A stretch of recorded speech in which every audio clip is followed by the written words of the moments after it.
A man walks along the streets on the Lower East Side of Manhattan, heading toward the intersection of Broad Street and Wall Street.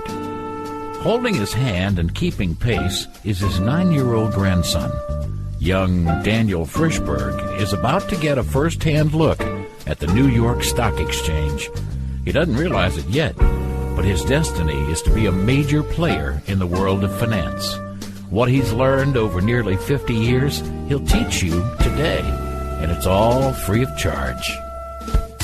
There's a billionaire locked inside you. The key to freedom is information, the kind of information you find here on the MoneyMan Report. Now, here's the Money Man. Here's Dan Frischberg.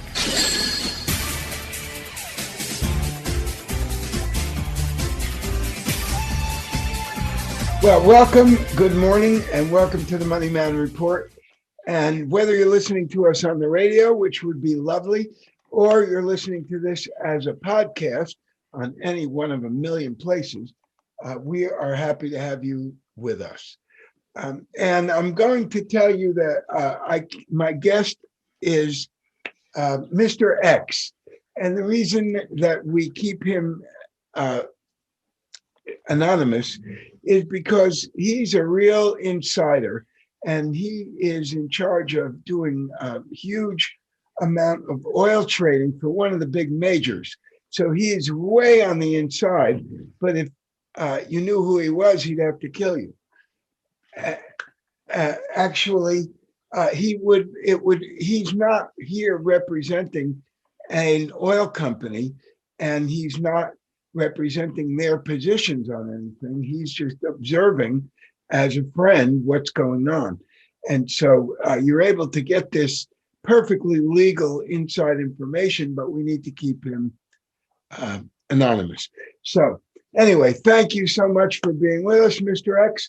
And what I want to do, I want to figure out here, do the oil companies feel, as I do, that the faster the economy of the world picks up, the more demand there's going to be for their stuff? And I guess it's kind of hard for them to get employees to come and work on rigs or do anything because the government wants to send them money to stay home. Now, I guess your guys, at least, they make pretty good money. So I don't think the government's sending them $30 an hour or $40 an hour. But staying home is nice. Oh, yeah. I mean, we really enjoyed being at home during the lockdown. A lot of people did okay, especially with telecommuting and being able to have Zoom meetings and whatever other ways to be able to stay in communication, especially when in the commercial side of it, the trading side of it. It made it a lot easier for us to work remotely, and a lot of people enjoyed it, including myself. But there's also a lot that you missed out on as a result of not being together in a whole trade force style atmosphere. It's the ambient information that you pick up across the floor that you don't typically get, when you're regionally focused on a Zoom meeting. So you miss a lot of good information and a lot of good dialogue that happens whenever you're collaborating across a trade floor, and that was sorely missed during the pandemic. When you say you're collaborating, what do the other? I guess you're all talking to different people. Well, first of all, let me give my impression of what's going on there on the trading floor, because it's not like you find oil and gas and you're like an ice cream truck trying to sell the oil and gas that you found. Right. You have an infinite amount of oil and gas that you're going to get, and there is an infinite amount of demand for it. And so you're just trading it based on the price. If the price is good, you're selling it. It's not about how much inventory you have. It's about the fact that on a high price, you sell it, and on a low price, you don't want to sell it. Is that true? Well, we have a daily allotment that we're supposed to sell on a daily basis, and those are the numbers that we get from our upstream group. And so they give us the inventory numbers, and then we sell the physical barrels. But then there's also the futures market as well. I think that's what you're talking about. But both sides of it. If the price of oil went down to $40 and you had a feeling that it was going to be 60 in a few weeks, you probably would just, even if though you have an allocation, you don't have to go sell it for $40 if you can get 60 in a week or two, right? That's right, Dan. I mean, you typically either have storage or you have accounts that you can park the oil in on a short-term basis and take advantage of any kind of arbitrage. Yep. So you all are really basically kind of you're a trader that's hedged. In other words, you can sell as much as you want. You can't get stuck with it because it's real oil and people want to use it. And the fact is that it's not like you drill it and then you get stuck with it. You're going to be able to sell it, but you don't really, if the price of it goes down, you're not really playing futures market like people who don't have it. You're completely hedged. Yeah, a lot of the stuff that we do, Dan, is we'll buy assets, we'll buy transportation, we'll buy dock storage, we'll buy tank storage, and we'll use an underground storage on the natural gas side of it, and we'll use those assets to our advantage whenever there's a downturn like this. So whenever there's negative pricing, we try and set ourselves up with assets that benefit from those kind of scenarios. And as a result of that, we're short sometimes during those downturns, and we're able to capture that opportunity. That's really our job as a commercial floor is to be able to capture those inefficiencies in the marketplace and try and help monetize it, and then also balance it for our customers. So when the price did go down and you knew it was going to be higher later, just because the economy of the world was going to come back, there was a lot. I mean, you could actually rent a boat that is a ship that's used to transport it, and you could just rent that ship and keep your oil on it for an extra 6 months or a year. And the cost of that ship is nothing compared to how much it would be if you had to sell the oil too cheap. No, that's exactly right. And that's kind of what happened. Explain what happened a year or two ago. There was a day when all the talk, it was almost like that trading day with GameStop, because what happened was that the price of oil was minus 30. Yeah. And of course, that doesn't make any sense, but explain what happened then. Well, what happened then was just we call it a storage wall, which is effectively when the market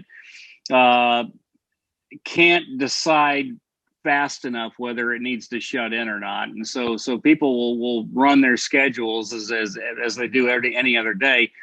What happened was the people, the decision makers that would make the decisions to shut everything in, didn't make that decision fast enough, and as a result of that, rather than shutting in the volumes after a certain threshold, there was a complete flush of the market, and it happened during the what we call the futures settlement, and so there was a severe oversupply of oil, plus there was also some futures unwinding that had to happen with your ETFs.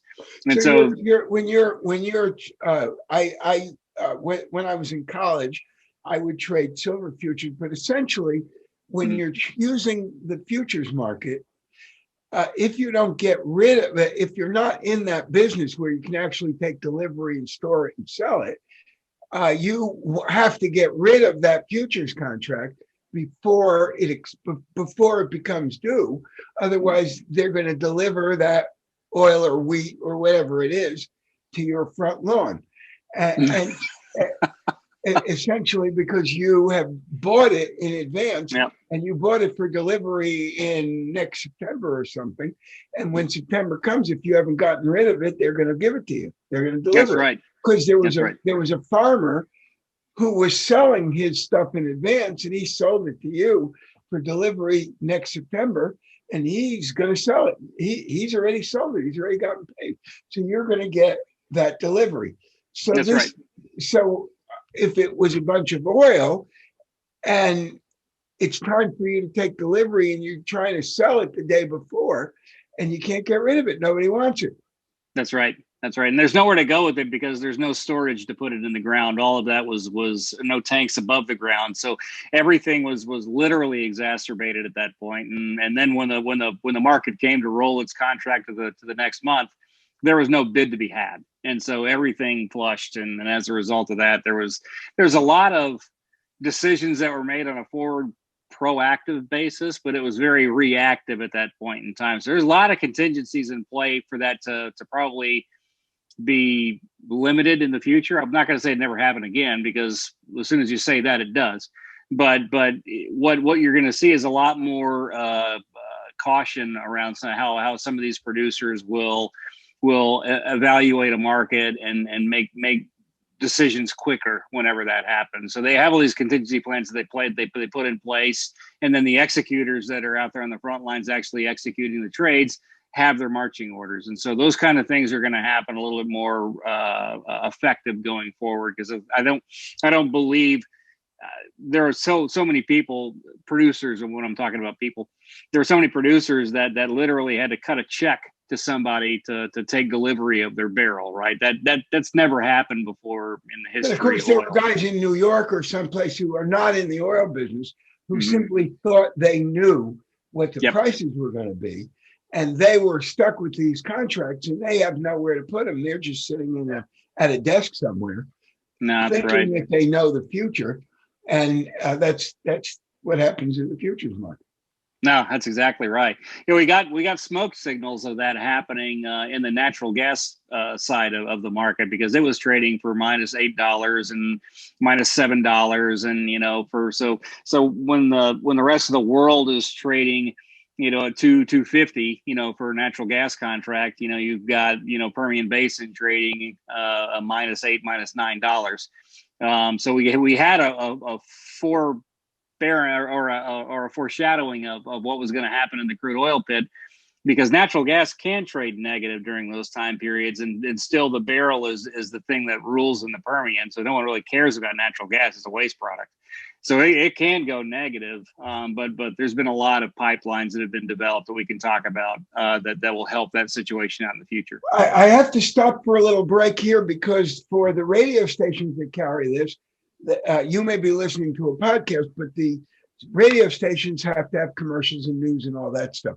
So we're going to stop for a little break. They're going to do what they want, and then we're going to continue with Mr. X, who is giving you a look inside the oil business. And really what's happening is that there's a lot of room for people to make money right now, because we've got an economy picking up, and that is basically it's a commodity that everybody has to use to do almost everything. You have to use it to not use it. As a matter of fact, all these stories about how they're not going to use oil, it takes a ton of oil for them to not use oil. So we're going to be right back right after this. Stick around. This is the MoneyMan Report.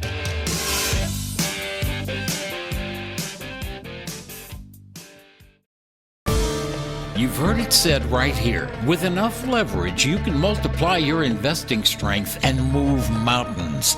So think about it. How'd you like to own companies like Roku or MasterCard or Raytheon and put down as little as 5 or 10% to unlock the treasure chest of unlimited upside gains? You can, all the while drastically reducing your risk, and you can do it with zero borrowing costs. You just need that leverage and a little know-how. So Dan Frischberg is going to allow you to pick his brain to better understand the concept of leverage. These are special online training sessions called the Pick Dan's Brain Option Service. You can use just a little bit of money to potentially make incredible returns. If you want to make real money, you owe it to yourself to take advantage of this once-in-a-blue-moon opportunity. All you have to do to try it is to go online and register so you can see the results for yourself. The cost is next to nothing, and look what's waiting for you. Each week, Dan will discuss a few detailed trades, quality, actionable trades. You get detailed instructions on buying and selling specific put and call options. The Pick Dan's Brain Option Service shares specific underlying stocks, expiration dates, strike prices, and shows you how much money you could make instantly. It's Dan Frischberg's time-tested, proven money-making discipline that he's used for 50 years to make himself and a lot of other people rich. Lots of other benefits are waiting for you, too, if you just register at themoneyman.com. That's all one word, themoneyman.com, for the Pick Dan's Brain option service. This is about teaching you the knowledge and skills. It's your responsibility to apply these skills and knowledge to your specific situation. It's too much to detail here, but all the info is right there at themoneyman.com. You're tuned in to the MoneyMan Report with your host, TV and radio money man, Dan Frischberg. For more information about everything we're talking about, go to themoneyman.com right now. That's themoneyman.com. The MoneyMan Report continues. I'm Dan Frischberg. I'm speaking to Mr. X, who is remaining anonymous so that he can give you some real insights from what's going on the inside of the oil business. So right now, let's talk about all these schemes about not using oil and being free from oil and all of that. Let's talk about from where you sit. What does all that look like? Well, I tell you, it's the flavor of the month, and it's what everyone's talking about, and that's what all the oil companies are talking about now too. And that is cleaning up what we do, keeping flaring at a minimum, keeping venting at a minimum, keeping our we call it ESG, which is a buzz term that we've been talking about for a long time, probably the last 2-3 years, and it's really gained a lot of momentum. Which basically is something for us to be able to go out and be a lot more environmentally responsible, a lot more social governance to what's going on. And there's a lot more awareness, especially in the bigger companies, bigger corporations that have been talking about it, to try and do carbon sequestration, new technologies to where you can do something with the carbon offsets that you're creating. And it's all. I got to interrupt you. I hear all this stuff. I happen, you have spent a lot of time you on the beach down Yes. South of Galveston, and I am in Texas now because my grandchildren are here, and so I took a ride down that road 288 to get down around Lake Jackson. Many years ago, I built the Lake Jackson police station, but I hadn't been there. I probably went there twice then because it was a crew. But I went down to the beach, down on that end of the beach, away from Galveston, the other end of the beach. And I have to tell you, I was shocked because as I rode by the refineries, when the refineries up here by the city and by I-10 going to Louisiana and everything, I guess they are cosmetically don't look so bad. And there's a lot of that stuff all over the place. But boy, down there where nobody gets to see it. No. Oh my God. There's refineries down there, but they're way down there. There's not a lot of population. There's no big cities and nobody gets to see it. And boy, oh boy, I couldn't believe the white steam. Oh yeah. Yeah. So they haven't quite cleaned it up yet. I learned on that That's trip right. to the beach. No, that's exactly right, Dan. I think that's going to be a bigger and bigger theme going forward for the oil and gas industry to really just kind of clean up the image that has been portrayed over the course of decades. And it's a re-educational process that we need to do internally with our companies and really push towards being more responsible with what we create, because the reality of it is it's not going away. And that's what we have to look at going forward is understanding that it's a portfolio, understanding that portfolios need all sorts of different supplies because our economy is going to grow, our population is going to grow, our demand is going to grow. And so you need something more than just renewables, battery storage, hydrogen, and solar panels to power the grid. You need everything to power the grid with the way our growth projections. They just did a test of electric vehicle which was the state-of-the-art electric vehicle. It takes 3 minutes to fill your car up with gasoline, and you can go 400, 500 miles with it. And so what this guy did was he plugged it in for an hour just to see what it would do, and he was able to go 3 miles. Oh man, that's terrible. So so not only does it cost a lot of money, twice as much as a car, but it's the most inconvenient thing in the world. Tell me, do you guys actually now believe? I'm not really up to date on this because I'm neither a climate denier nor a climate fan or anything. But my understanding of it has always been that they don't really know, and that this whole story about global warming and polluting the planet and everything, because there's a layer of carbon dioxide that absorbs. Do they now believe that this is true, or are they just indulging like Coca-Cola in Georgia? Well, yeah. Well, we don't. I tell you what, Dan. I mean, I think that that when it comes down to the science, they say most scientists believe. Well, those are scientists that aren't really climatological scientists, right? That's who I wanted to really ask the questions to. Is, hey, you study the climate. This is your job. This is your science. You wouldn't ask a brain surgeon, or you wouldn't ask a dermatologist to perform brain surgery. Right. But they're both doctors. They're both doctors, and that's really the unfortunate thing that we're running into right now. Is there's a lot of scientists that may believe that, but how many of them have that as being their specialty? And the question or the answer to that is.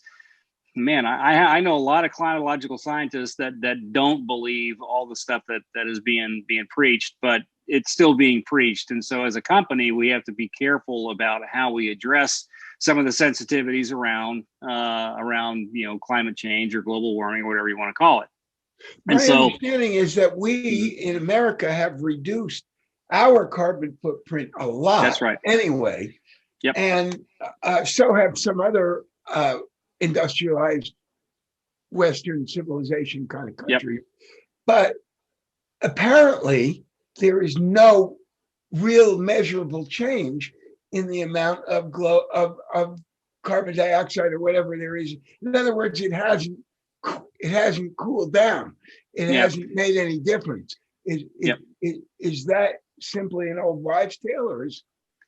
Well, I mean, I think that's the issue is I'm not the expert in this one either, Dan, and I look at it through my own filter.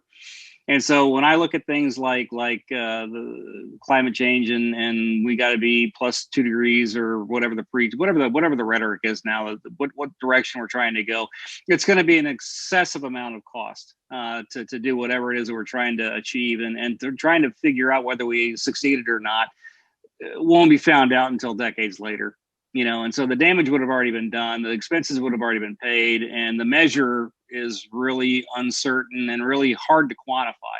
Because just as soon as we start backing down our pollutants, and then we can point fingers and say, look, our CO2 is down, somebody else is going to be the emitter that's CO2 through the roof, and there's no check against that person.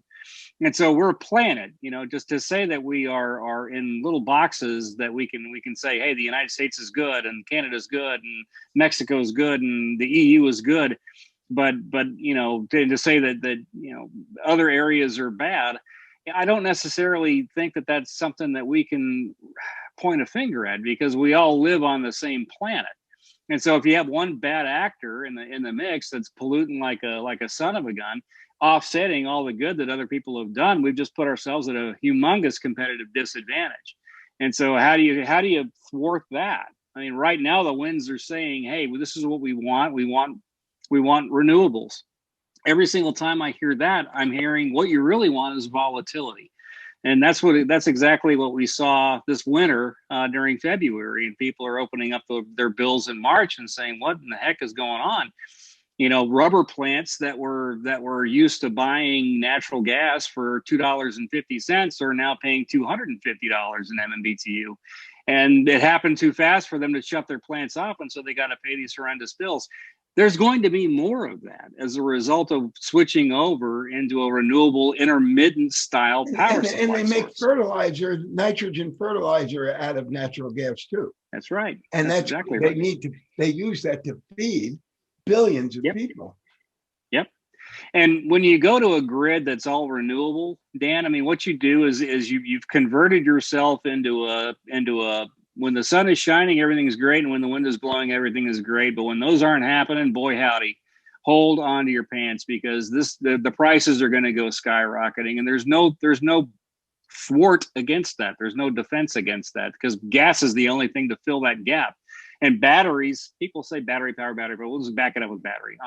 That may work for about 10 to 15 minutes, maybe an hour tops. Okay, so you've helped yourself for another hour, but all you've done is kick that can. That's not the real solution. All you've done is kick the can down the road, and those gas generators have got to kick on even harder and even faster. And that's the only thing out there that can provide this, what we call no notice service in the natural gas side. So there's not enough storage. There's not enough storage in the ground for natural gas to be able to come out that fast and that hard and that quickly, because you got turbine engines that come on immediately that generate the power that's needed to create enough power for cities to be able to run whenever there's no wind and when there's no sunshine. And so that's the real thing that I see as being a humongous unknown circumstances, or really it's a known circumstance to those in the industry. It's an unknown circumstance to those who are not in the industry as far as what's going to happen. It's not the direction we're going right now. It's not a matter of if. It is going to happen. It's unavoidable. It's the unstoppable trend that we look for in the inner circle, and this is going to happen whether we like it or not. But in the meantime, there's going to be at least 5 or 10 years where the world has to have fossil fuels.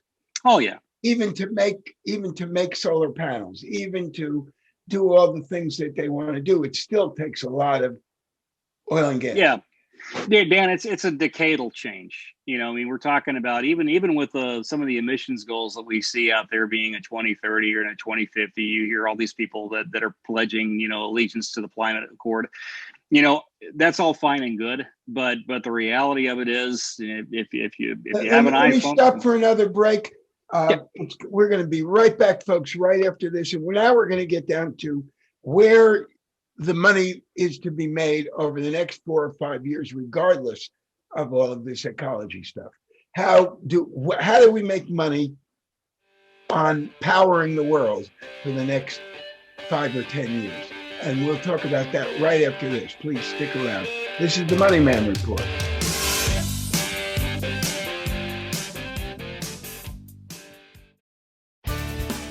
Each week in his live video market and economy update offered to his inner circle, Dan Frischberg delivers the in-depth, professional version of his famous market X-ray report, live and interactive. Now that means you get to ask all the questions you want. And if you can't make the live meeting, you can watch the report on demand. Then email your questions in and Dan will email the answers back or include them in the next live report. Week in and week out, Dan brings you the ideas and specific stock picks from his friends, the people you see on TV and read about in the papers. You'll see what they're buying, how they're hedging, and when they're taking money off the table. At last, you'll get to see how the insiders negotiate the institutional macro bonds that billionaires on Wall Street rely on, the ones almost everyone else never even heard of. When you become an Inner Circle member, Dan will share with you his lifetime of experience and guide you to the best teachers, the best stock pickers, the best option strategists. And you'll be invited to exclusive working vacations in beautiful locations for the Inner Circle only, where you'll rub elbows with some of the most famous investors on Wall Street. So, how do you value the lifetime of skill and experience of a top investor on a mission to share it all with you and help you become one of the few winners? If you've been listening to Dan for a few years, he's likely already made you tons of money, or even more important, saved you from losing a fortune. Now, there are limits to the capacity of the online video sessions, but right now, for a limited time, Dan's offering you the position of charter subscriber, get this, for less than the price of a cup of coffee a day. For all the info or to subscribe, just simply click on themoneyman.com. Themoneyman.com. You're tuned in to the MoneyMan Report with your host, TV and radio money man, Dan Frischberg. For more information about everything we're talking about, go to themoneyman.com right now. That's themoneyman.com. Welcome back to the MoneyMan Report. If you're just joining me, my guest is a very knowledgeable guy who is very highly placed right in a trading floor of one of the major oil and gas companies. And so he's right there seeing the inside story of this. And he has been very kind over the years and sharing with us where the money is to be made, whether it's for the next 5 years or 10 years. It's happening now. The world needs more of this energy. I spent some time in India about 10 years ago. There was no electricity between the big cities. You could drive 200 miles and it was completely dark, nothing, zero. Now they've got a grid with electricity and a step-down transformer and a telephone pole to every little village. But there's no wiring in the houses, and there's no wiring going from the transformer to the people's houses. Personally, I know they're going to be buying a lot of copper from me in order to be able to make that happen. But how do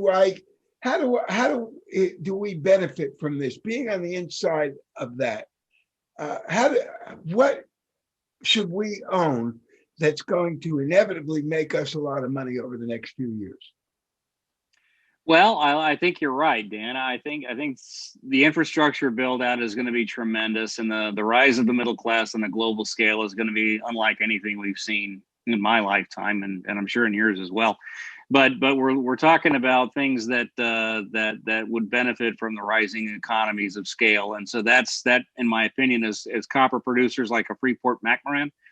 An Alcoa aluminum, anything that drops on your foot and hurts. I like all the oil and gas companies. I like the infrastructure companies as well, being able to transport the product from the wellhead to a boat, because that's where most of it's going to be heading.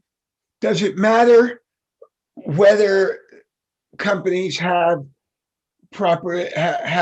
leases in the Permian, in Oklahoma, in North Dakota? Does it matter? Yeah, Dan. And how do we know what company we want to own? Yeah, and that's a key point, Dan, is being able, all rock is not created equal. And when I say that, every formation has got a lifting cost, which is how much it costs to get the barrel of oil out of the ground. We have a lot of companies that we've mentioned on the show before that focus specifically on making sure that their lifting cost is as low as physically possible. And so their break-even barrel is, in your mid-30s. Those are the ones that I really like to key in on, to really focus on my investment dollars. If they pay a dividend, fan-freaking-tastic, because it's just additional money that I get to collect as a result of holding on to that stock for long term, because that's really what I'm looking at. I don't want to trade this thing. It's not worth it. I want to be using time stops whenever I'm practicing my accumulations. Meaning he wants to buy a little bit at a time. That's right. And if he sees a big drop in price, then he's going to throw in a lot. That's exactly right, Dan. And we've had these opportunities because a lot of the market is really buying into hey, we're going to electric vehicles and it's going to happen tomorrow. And the reality of it is those electric companies are trading at ridiculous PEs, which doesn't make any sense. The math is all wrong. It seems like it's trying to predict the change much, much too soon. And the reality of it is I drive 80 miles every single day back and forth to work, and I count on one hand how many Tesla vehicles I see driving on the road.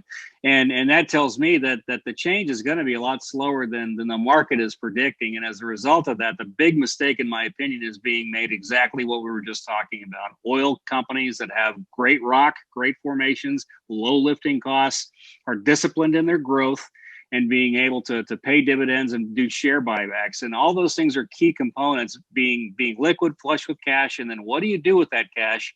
And these companies that I'm going to be talking about spend a lot more time focusing on rate of return on the dollars that they have, the cash flow that they have, more so than going gangbusters and trying to drill. This is something different from years ago. This sensitivity about costs is new, kind of. Yep. Yeah, that's right, Dan. And a lot of it is because a lot of the private equities have left the industry basically forever. I think they're focused on trying to put money into ESG style initiatives and renewables and hydrogen and all. That's where they're trying to pump their money into. And that very well may be the next big thing, but it's not going to be the next big thing in the next 5 to 10 years. And that's why I look at these companies that have financial strength right now and are going to be a lot more disciplined. A couple of companies that are worth, we're talking about upstream. They find it, they drill for it, they analyze the shale and they figure out where it is. This is called exploration and production, and it's the upstream. So that's where the profit is right now, right? I believe so, Dan. And the companies that we look at and that I've been looking at primarily have been Continental Resources, which is CLR, and ConocoPhillips, which is COP.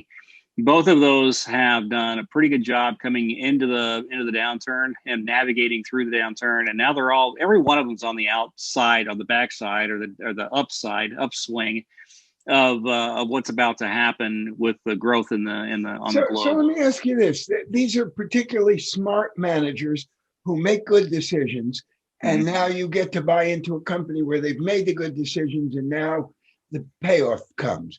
Why didn't all the other companies do the same thing? This is not a secret. No, it's not, Dan.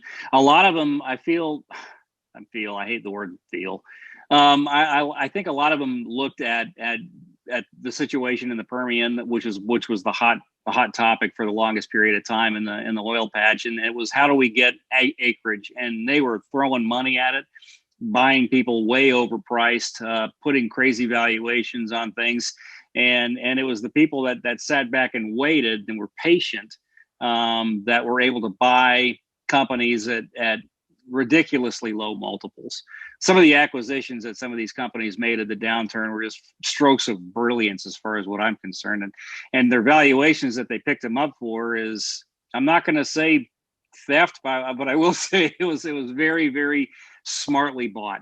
It's like being able to purchase something, a Shelby Mustang in 1990 for $6,500 is what these guys got.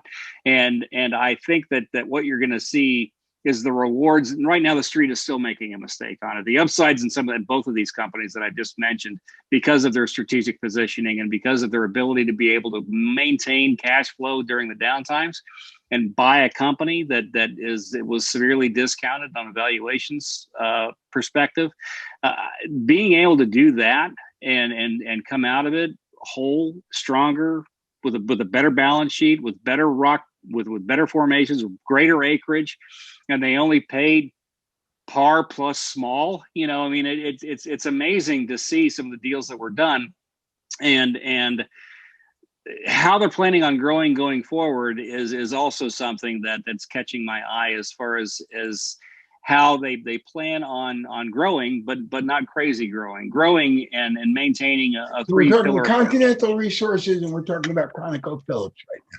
That's exactly right. Yes. Yeah. Specifically. Go ahead, keep going. No, that's right. And I think that what you're seeing is a different kind of mentality that we have seen in the past with the hyper drilling and everyone just wants volume at any cost, just because they'd expect to make it over time. And you're seeing a lot more financially savvy management come in and say, well, there's a couple of ways we could look at this. We could look at it as a volume perspective, or we could look at it as a value perspective. And a lot of them have turned to the value perspective, and they're being rewarded as a result of it.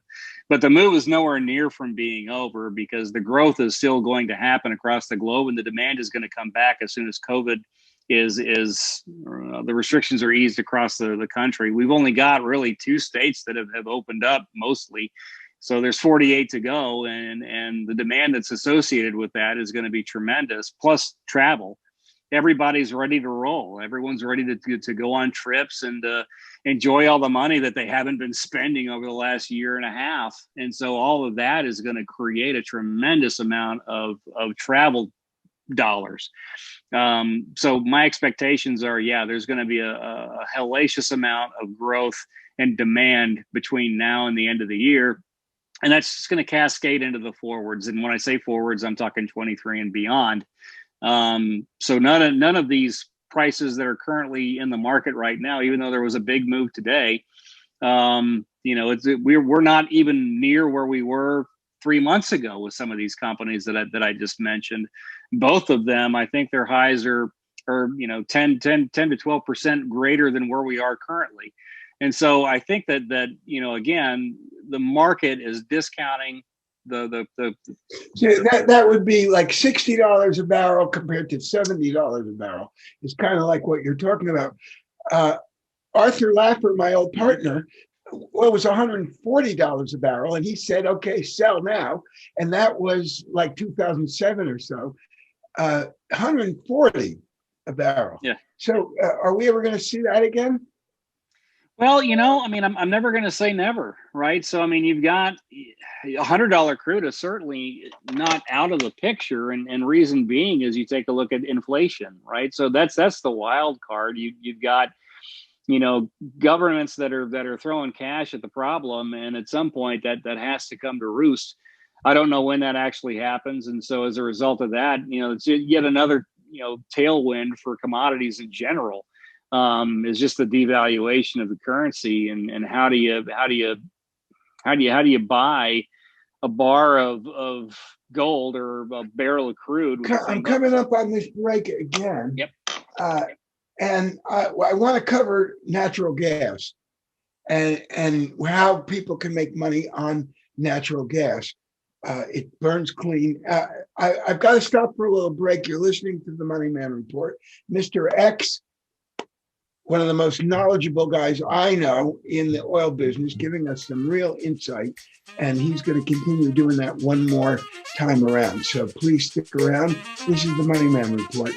Don't touch that dial, and we will be right back with you. You've heard it said right here. With enough leverage, you can multiply your investing strength and move mountains. So think about it. How'd you like to own companies like Roku or MasterCard or Raytheon and put down as little as 5 or 10% to unlock the treasure chest of unlimited upside gains? You can, all the while drastically reducing your risk, and you can do it with zero borrowing costs. You just need that leverage and a little know-how. So Dan Frischberg is going to allow you to pick his brain to better understand the concept of leverage. These are special online training sessions called the Pick Dan's Brain Option Service. You can use just a little bit of money to potentially make incredible returns. If you want to make real money, you owe it to yourself to take advantage of this once-in-a-blue-moon opportunity. All you have to do to try it is to go online and register so you can see the results for yourself. The cost is next to nothing, and look what's waiting for you. Each week, Dan will discuss a few detailed trades, quality, actionable trades. You get detailed instructions on buying and selling specific put and call options. The Pick Dan's Brain Option Service shares specific underlying stocks, expiration dates, strike prices, and shows you how much money you could make instantly. It's Dan Frischberg's time-tested, proven money-making discipline that he's used for 50 years to make himself and a lot of other people rich. Lots of other benefits are waiting for you, too, if you just register at themoneyman.com. That's all one word, themoneyman.com, for the Pick Dan's Brain Option Service. This is about teaching you the knowledge and skills. It's your responsibility to apply these skills and knowledge to your specific situation. It's too much to detail here, but all the info is right there at themoneyman.com. You're tuned in to the MoneyMan Report with your host, TV and radio money man, Dan Frischberg. For more information about everything we're talking about, go to themoneyman.com right now. That's themoneyman.com. All right, welcome back. I'm Dan Frischberg. This is the MoneyMan Report. Mr. X is one of the top guys at one of the top trading floors of one of the top oil and gas companies in the world. You know the company very well. We're not going to identify that company or Mr. X so that he's free to say and do what he wants. He's not representing the company by being here. He's just being a friend to you and me. We've been talking about oil, and I guess to you guys, natural gas is that waste product that they used to burn off. But for a lot of the world, they're going to use it to generate electricity. We were talking about a billion people who are going to be using electricity. And a lot of it is going to be produced with natural gas, as well as a lot of fertilizer, as well as a lot of stuff. There was an invention when I years ago, the head of the geology department at the University of Houston was listening to me on the radio, and he called into what was a talk show at the time, a call-in show. And he told me about this new invention that they had, which was to freeze natural gas and make it into a liquid, stick it in a boat, and drive it over to China, and even be able to run the boat by warming up a little natural gas that's in your tank and running the boat on it. And he was telling me about this when it was a new invention. This is being done right now. So talk about that whole industry, please.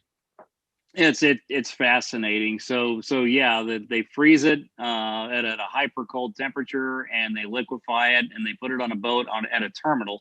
A lot of them are in the Gulf Coast. In order to do that, though, they got to get it. They got to bring it up, and then they got to store it, and then they got to put it in a pipe, and they have to pipe it over to the place where they freeze it, which of course has to be on the beach, so they can put it on a boat, right? So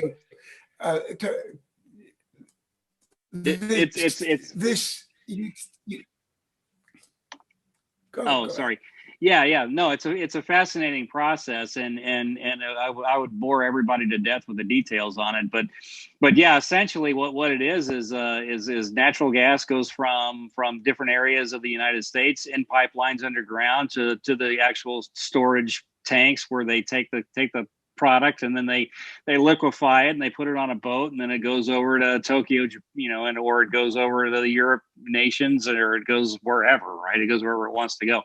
It goes where the best prices are. A lot of them are going through the canal and going over into the Asian market. So that's the highest price in the globe. That's where all wants to go, and so there's a traffic jam trying to get there. So just in case you haven't really been thinking about this, folks, it used to be that the way they transported it was in pipes. And so then the question was, how are we going to get a pipe across the Pacific Ocean? Because we're dying to sell it to people on the other side of the ocean, and even to Europe. You're talking about 8 days on a boat to go on a cruise. And so how are you going to get it to those people? And so they used to be dreaming about building these big pipes under the ocean. And of course, this was the solution they chose instead. So how do we make money on this? Who's doing it, and how do we profit? Well, I'd say the biggest LNG company would be Cheniere, and their ticker symbol is LNG, coincidentally enough. They're the 800-pound gorilla when it comes down to being able to take gas and liquefy it and put it on a boat and send it over to the profitable areas. They have giant terminals, mostly along the Gulf Coast in Louisiana, where we are friendly towards natural gas, and we are friendly towards hydrocarbons. And so as a result of that, the terminals aren't really protested, or people aren't offended by having them. There is going to be another facility that's going to be built that's going to have some geographical advantages. It's not there yet. It'll happen probably in 2024. but that one's owned by a company named Sempra, and that one is gonna be a smaller LNG facility. But that's another way to look at being able to play it. I like the infrastructure play on pipelines that can actually benefit from more natural gas that's being drilled up, because Dan is right. A lot of places see the natural gas as a waste product, and what do we do with this garbage? And so we have these pipelines that have agreed to be the trash collectors, and so they take them and they put them directly onto a boat. And then those trash collectors are the ones that get paid for the fee of disposing of this natural gas. Who is the company? Who is one of these companies that people can invest in? As far as the trash collectors are concerned, the best in the business is Kinder Morgan. Yeah, Kinder Morgan, KMI, by far and above is a top-notch outfit that is creating more and more infrastructure to get the trash from the Permian Basin and other areas down to the Gulf Coast. Yep. So we're talking about a guy with a lot of credibility who has been around, and everyone considers him an honest guy who's going to give you a fair shake. And so he's not paying 20% a year or anything in dividends, but he's paying a reasonable amount that he can sustain and keeping that company healthy. And he's been doing it for a long, long time. One of the most respected guys in that industry. So would you say that would be the best way to invest in that? Or would you say Cheniere? Or? Well, I like both, actually. I mean, I wouldn't be afraid of investing in a natural gas producer. It'd be interesting to put a trade together or something in your portfolio where you have a natural gas producer in the Permian or an oil gas producer in the Permian. Because remember, those prices can go negative if for whatever reason Permian or natural gas goes completely out of favor, which I don't necessarily see, but stranger things have happened. And so it's nice to have a diversified wellhead where you've got oil and gas. But if you want to go straight gas, I'd go no other place than Marcellus Utica. That's up there in Pennsylvania and Ohio. And that area is so prolific. They have not gone anywhere near where the apex of the production level is, and it's very cheap to get out of the ground. And so for those people, I like EQT. That's a pretty strong balance sheet up in the Permian. Yeah, EQT, Echo Queen Tango. EQT. Yep. Now, I like them. I also like Antero, which was basically on death's doorstep before the pandemic hit. And the funny thing about that is, as Permian prices went negative, the people started shutting in and reacting to that. And then what happened was the Marcellus, because natural gas was continuing to be used, the Marcellus play took off because the prices, everyone shut in on the western side of the United States, and so on the eastern side of the United States, it took off like a wildcracker because the demand hadn't gone away at the coast, and so Antero went from 90 cents to $7-8 or wherever it is right now over the course of less than a year. It was the craziest thing, and not a whole lot of people saw that move coming. But if you like somebody who is gassy, that's definitely a good company to look at, just because they've been given a shot in the arm with the resilience of the natural gas prices in the Marcellus. So the Marcellus is overpiped.